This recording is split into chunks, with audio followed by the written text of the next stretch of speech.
So next we're going to talk about the left eye school and the right eye school. And I want to say to you that John Below said that in ancient schools, such as Egypt, the female or right-brained aspect of the mystery school, the left eye, Horus, always came first.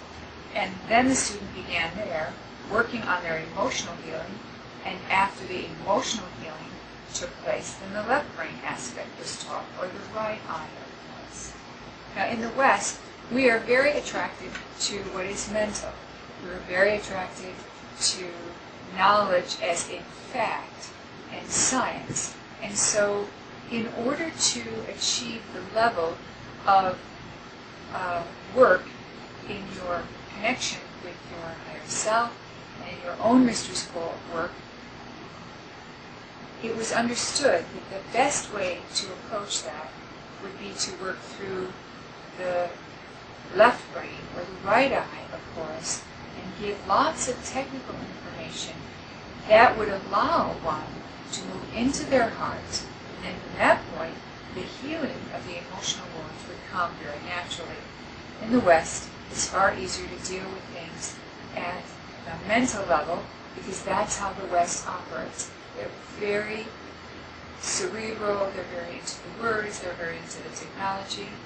And we're not saying that one is right and one is wrong because they both do have to be balanced. This leads me to talk a little bit about people who have had big emotional wounds. And I will say that the emotional wounds are taken in by the body and processed in various ways. What I have encountered is individuals that I have renamed and given the name or the title emotional psychics, or survival psychics is probably the best way to word them. These are individuals who have had huge traumas, perhaps sexual abuse, severe emotional abuse, and their abilities are quite profound. You may even discover that they have the ability to tell you things that you don't know yourself. They can walk into a room and say, don't trust that guy, there's something wrong with him.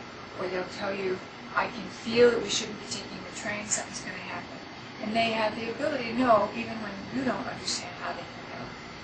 At the same time, those same individuals will often make a reference that makes you wonder if they believe in God, or if they understand that there are forces of light throughout the earth that can help them, benevolent forces like angels, or saints, or guides. And so you look at this person and you kind of wonder, what is going on? How can they know all these things and appear to be connected, and then have this other aspect of themselves that isn't connected? And the answer is they're survival psychic. They have built a wire or a connection from their solar plexus to the chakras that are above their head. And those chakras are very capable of giving you information about what's going on in reality. So, or like a fly fisherman has this big line, so they have these lines that are going from the solar plexus to here. Now, when you have a line like that, it's a workaround. It's a way to have a connection that's not authentic. It is a temporary solution. It is not a permanent solution. So, the way to heal that is to start to build a connection with the heart, start to do work like the Merkaba or other kinds of meditation and prayer work that will help you open your heart. When you do this, you rebuild the pathway from the solar plexus. You move from fear, then to heart, which is unconditional love, and then as you move through the higher chakras and you open those up, then that connection that is so familiar to you is readily available.